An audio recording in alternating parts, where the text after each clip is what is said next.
CTV News tonight, fare evasion and ongoing headache for Metro. Metro says these new fare gates are helping to reduce fare evasion, but is it really working? I'm Katara Jones. I'll have all the details coming up on CTV News.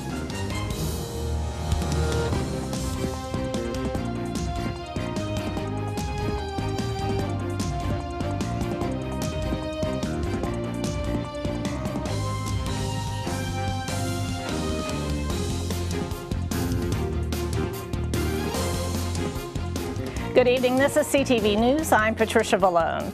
Well, Metro says the installation of new fare gates at several stations has been a success. But have riders really stopped jumping the gates? CTV's Katira Jones is at the Addison Road Station in Seat Pleasant with more. New data from Metro shows that the 6 stations that have the new fare gates have seen a more than 70% reduction in fare evasion. Now I'm here at the Addison Road Metro Station, and these gates were fully installed back on Thursday, August 17th. Since then, Metro has seen a 72% decrease in fare evasion. Now, despite what Metro says, CTV crews did spot several people jumping the gates. These gates are taller than their previous gates, and the swing doors are much more durable. Metro plans to be finished installing the new gates at the Federal Center Southwest, Wheaton, and Courthouse stations by early September. Katara Jones, CTV News. Meantime, Metro completed installing the new gates at Congress Heights Metro Station in the district today. Well, funeral services were held today for Susan Desiree Holland, the Special Olympian, better known as Desi. The Hyattsville native passed away on August 4th. Byron Scott has our story. She was very, very important to me. I loved her tremendously. Final goodbyes for a woman who touched so many lives. 52-year-old Desiree Holland, who passed away earlier this month.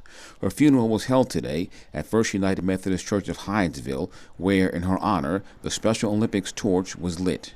Jamel Hamilton was a caretaker. She made everyone around her warm and happy. Holland was a fixture of the Special Olympics.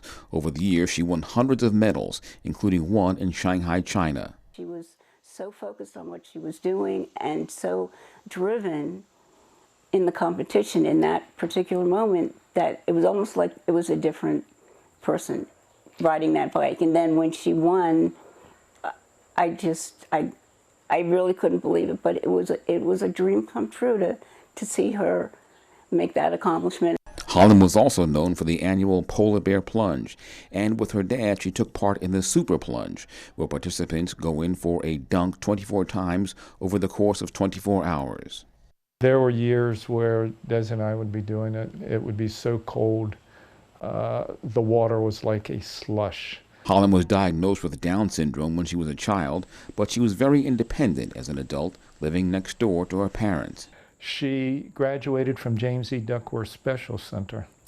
When she graduated, she had a job at the University of Maryland Stamp Student Union, bussing tables. And she was living next door to us at the time, independently. She would walk down to the corner, catch the shuttle, and come back home quite independent.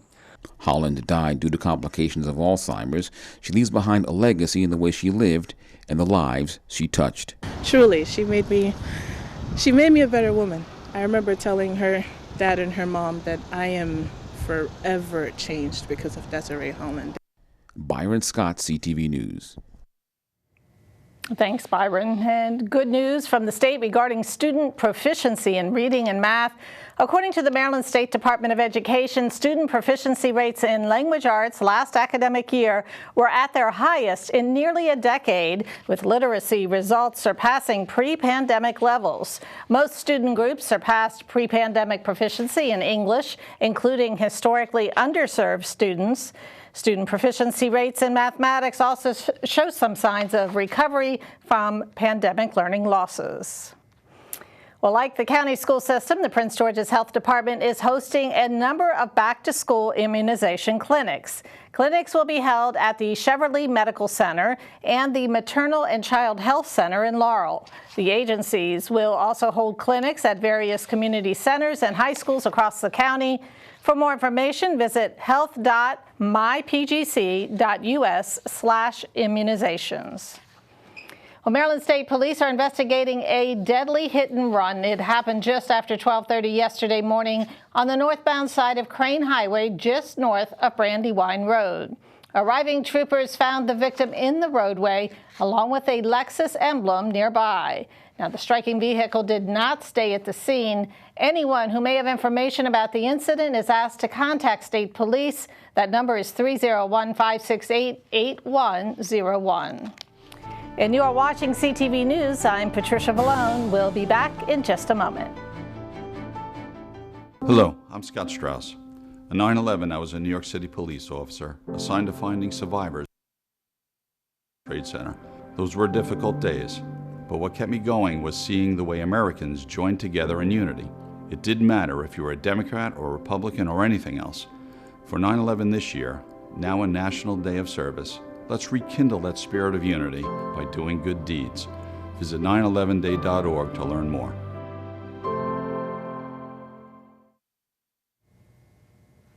Welcome back. A Baltimore judge has ordered the release of most of the redacted names in the Maryland Priest Abuse Report. That report by the Attorney General's office outlined the Archdiocese of Baltimore's history of child sexual abuse.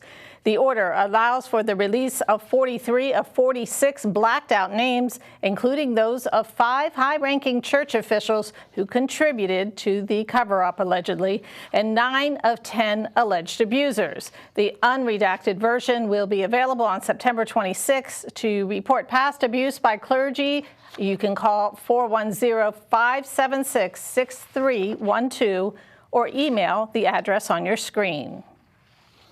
A gas station in Mitchellville is back to normal today after several complaints of water-contaminated fuel. This is the Sunoco A-Plus gas station at the 12,200 block of Central Avenue.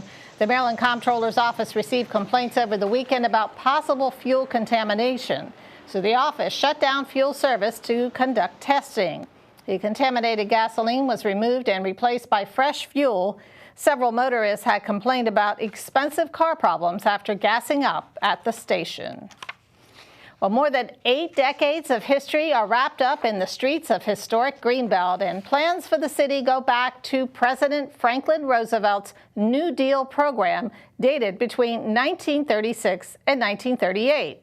Now the library system has made Historic Greenbelt's blueprint collection available online.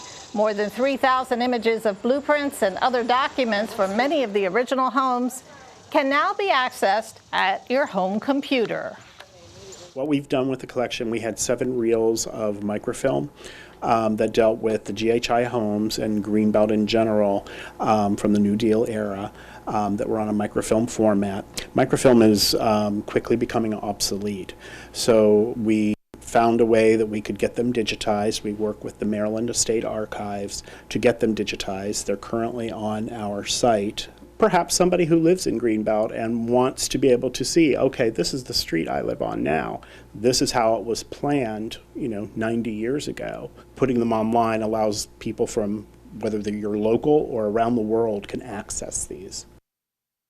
And the blueprints are part of Greenbelt Library's Tugwell Special Collection, named after Rexford Tugwell, who created and developed that community. To view the blueprint collection, you can log on to Library System's website, and then you can search for Greenbelt Library Tugwell Room. Prince George's County State's Attorney Aisha Braveboy is hosting a back-to-school rally. The event, called Our Streets, Our Future, will have resources for young people and families. Braveboy says the rally is about showing her agency's commitment to public safety and caring for the community. The rally itself is really about really focusing on the caring part. So we definitely want people to put down the guns, but we also want them to pick up books. We also want them to pick up a paycheck.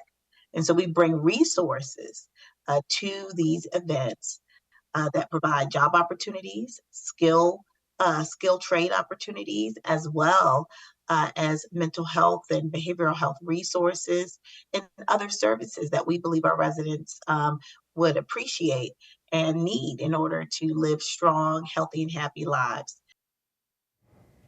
Our Streets, Our Future takes place this Thursday, August 24th at the Penmar Shopping Mall. It's located at 2950 Donnell Drive in Forestville, beginning at 5:30 in the evening.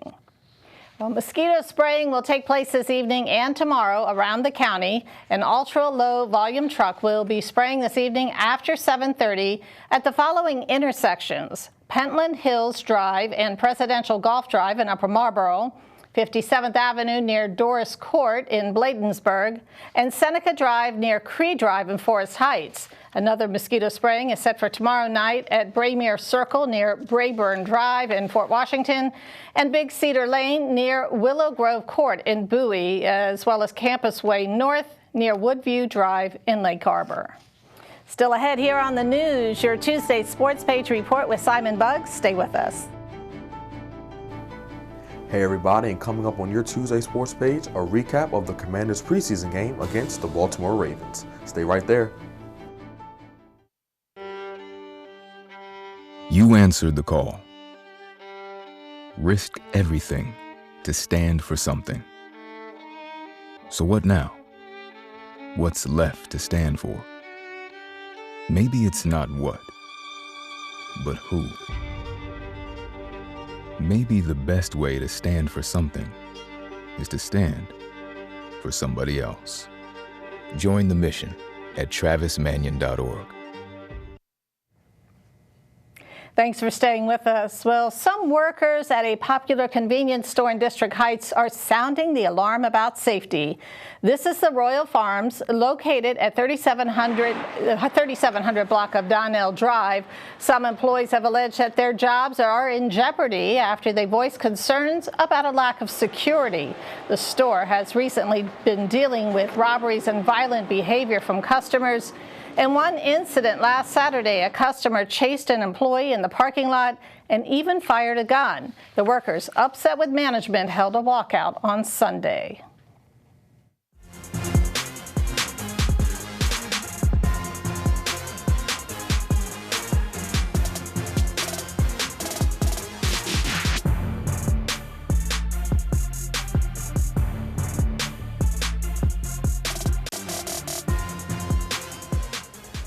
All right, everyone, it's time for your Tuesday Sport. Nationals prospect Dylan Cruz has been promoted to the Harrisburg Senators, a minor league affiliate of the Washington Nationals. The 2023 Golden Spikes Award winner and LSU product was previously with the Fredericksburg Nationals before being promoted. And in his 14 games played with Fredericksburg, he had a .355 batting average with 5 home runs, 3 doubles, and 6 walks. Wrapping up your Tuesday Sports Page, the Washington Nationals will be in action tonight, taking on the New York Yankees at 7:05. And the Baltimore Orioles will also be in action, taking on the Toronto Blue Jays at Camden Yards. And that is your Tuesday Sports Page. Simon Buggs, CTV Sports. Thanks, Simon. And that is CTV News for now. I'm Patricia Vallone. Have a great night.